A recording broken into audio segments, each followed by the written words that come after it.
শেষ করে দিয়েছে। শেখ হাসিনা তার বাপকে দ্বিতীয়বারের জন্য এদেশে হত্যা করেছে। তাহলে এই রাস্তাঘাটে বিভিন্ন জায়গায় শেখ মুজিবুর রহমানের এই যে নানা ধরনের যে ছবি এবং যে মুরাল, এগুলো কে করেছে? হাজার হাজার কোটি টাকা খরচ করে শেখ হাসিনা করেছে। এবং এগুলো রাস্তায় এই মুরাল করাতেই তো জনগণ এগুলোকে ভাঙতে পারল। এবং এই শেখ হাসিনা তার বাবাকে দ্বিতীয়বার হত্যা করেছে। আর শেখ হাসিনা নিজে পদত্যাগ করে বিদেশে পালিয়ে গেছে। তার সাথে যারা আওয়ামী লীগের তার প্ররোচনায় দেশে লুটপাট করেছে, ব্যাংক লুট করেছে, টাকা পাচার করেছে এবং দেশের জনগণকে নানাভাবে নির্যাতন করেছে, তাদেরকে ফেলে দিয়ে শেখ হাসিনা পালিয়ে গেছে। এবং তাদের কি অবস্থা? আজকে এই সরকার তাদেরকে গ্রেফতার করে জেলের বন্দরে রেখেছে, আর অন্যরা হয় বিদেশে পালিয়ে গেছে, নাহলে দেশে আত্মগোপন করে আছে। আমরা এর জন্য এই সরকারকে বলতে চাই, অনতিবিলম্বে তাদের বিরুদ্ধে ব্যবস্থা নেওয়া হোক। তা না হলে তারা বাংলাদেশে নানা রকমের ষড়যন্ত্র করতে চেষ্টা করবে এবং সেটা এই সরকারের জন্য, বাংলাদেশের জনগণের জন্য কল্যাণকর হবে না। এই লক্ষ্যে আমরা জাতীয় ঐক্য সৃষ্টি করার জন্য আহ্বান জানিয়েছি। এই যে সরকার নিরপেক্ষ অন্তর্বর্তীকালীন সরকার, তাদের সাথে আমরা কথা বলেছি যে এই ষড়যন্ত্রের বিরুদ্ধে ঐক্যবদ্ধ থাকার জন্য, দেশে একটি শান্তিপূর্ণ পরিস্থিতি সৃষ্টির জন্য আমরা সকলে ঐক্যবদ্ধ হব।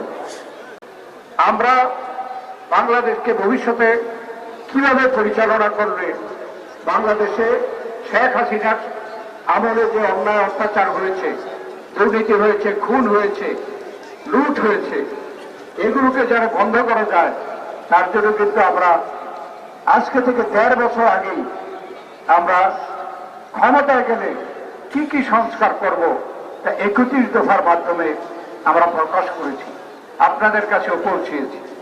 তাই আমরা কিন্তু প্রস্তুত, যে কোনো সময় নির্বাচনের দিন তারিখ ঘোষণা করা হোক, বাংলাদেশ জাতীয়তাবাদী দল ৩০০ আসনে আমরা প্রতিদ্বন্দ্বিতা করার জন্য প্রস্তুত রয়েছি।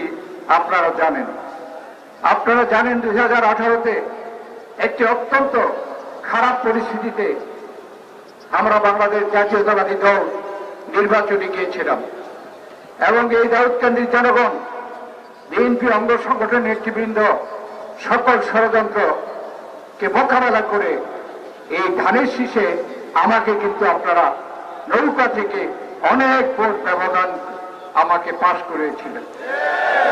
শুধুমাত্র মেঘনায় যখন তারা বুঝতে পারলো যে দাউদকান্দি এত কিছুর পরেও আর দাউদকান্দি পাবলো না, তখন কিন্তু মেঘনার ভোট 4টার সময় যখন বাক্স বন্ধ হলো, তখন সেই বাক্সগুলো কুমিল্লা নিয়ে গেল। মেঘনায় কিন্তু গণনা হয় নাই, ঘোষণা হয় নাই।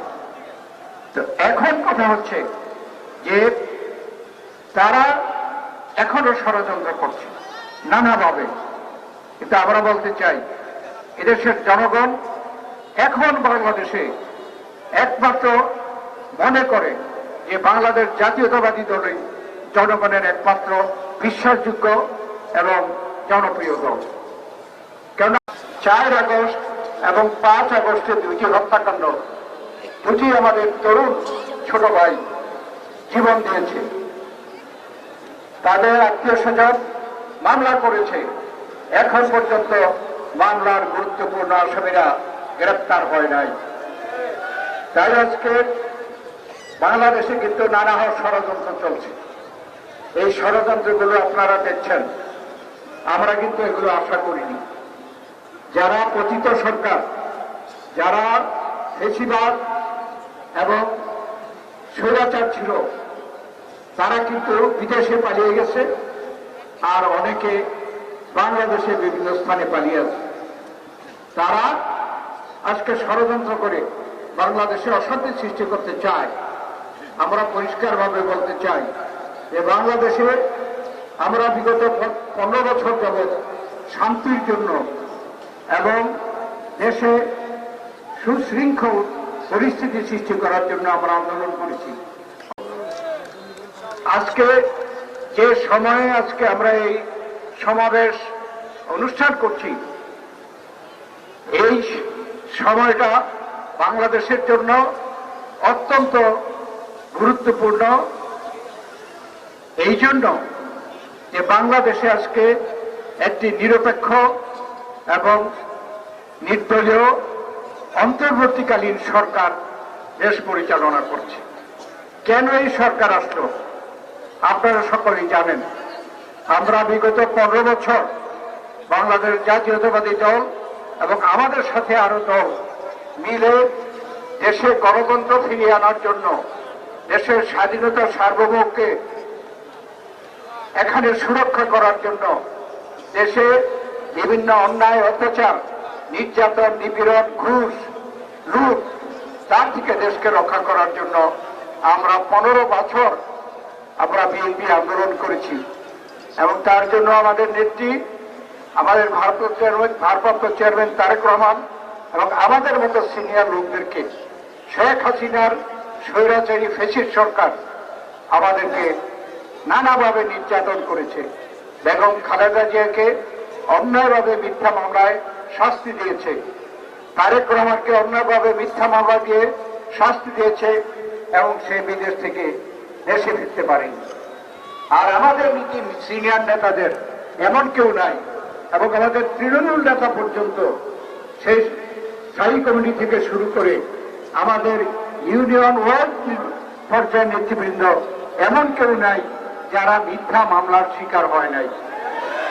এবং আমরা মামলার শিকার হয়ে আমাদেরকে কারাগারে যেতে হয়েছে। আমি, আপনারা জানেন, এই বয়সে 5 বছর বিভিন্ন সময়ে আমাকে কারাগারে যেতে হয়েছে। 17টি মিথ্যা মামলা আমাকে সেখানে কোর্টে গিয়ে নির্যাতিত হইতে হয়েছে, এবং সেগুলো থেকেও আপনাদের দোয়ায় সব মামলা থেকে আমি খালাস পেয়েছি। এই জন্যই আপনাদের কাছে কৃতজ্ঞতা জানানো, ধন্যবাদ জানানোর জন্য আজকে আমি এখানে উপস্থিত হয়েছি।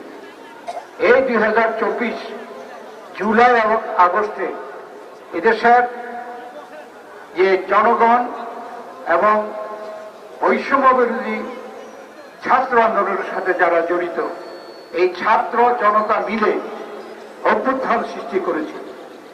যে অভ্যুত্থান আসলে আমাদের বিএনপির 15 বছর যাবৎ যে আন্দোলন করছিলাম তারই চূড়ান্ত একটি ফসল এই জুলাই এবং আগস্টে হয়েছে। সেই আন্দোলনে 1,500-এর বেশি ছাত্র নিহত হয়েছে, হাজারে হাজার ছাত্র যুবক আহত হয়েছে, জনতা আহত হয়েছে। আমাদের এই দাউদকান্দিতে আপনারা জানেন যে এই চুচারমাঙ্গার মোহাম্মদ বাবু আমাদের শহীদনগরে সুখীপুরের রিফাতকে হত্যা করেছে। কারা? আওয়ামী লীগের সেই সন্ত্রাসী বাহিনী। আমরা এই ঘটনার পরে যখন শেখ হাসিনা বাধ্য হয়েছে পদত্যাগ করতে এবং দেশ থেকে পালিয়ে যেতে, তারপরে যখন এই সরকার প্রতিষ্ঠা হলো, সেই আন্দোলনের ফসল হিসাবে আমরা বিএনপি কিন্তু এই সরকারকে সমর্থন করেছি। এই সরকার এই দেশে যে কারণে আমরা 15 বছর আন্দোলন করেছি, সেই শেখ হাসিনা ফ্যাসিস্ট শেখ হাসিনাকে পতন ঘটিয়েছে, যে কারণগুলোতে আমরা আন্দোলন করেছি, এই ছাত্র যুবক জনগণ আন্দোলন করেছে, সেই বিষয়গুলো এই দেশে এই সরকারকে একটা সমাধান দিতে হবে। এবং সেই জন্য সরকারও চেষ্টা করছে নানা সংস্কারের মাধ্যমে দেশে সুনির্দিষ্ট যে দুর্নীতি হয়েছে, যে অন্যায় হয়েছে, তার বিরুদ্ধে ব্যবস্থা নিতে। কিন্তু আমরা এখনো দেখতে পাচ্ছি যে যারা এই 24-এ জুলাই আগস্টে প্রাণ দিয়েছে, 15 বছর আমাদের বিরুদ্ধে যে অন্যায় হয়েছে, যারা অন্যায় করেছে তাদের এখন পর্যন্ত বিচারের আওতায় আনা হয় নাই।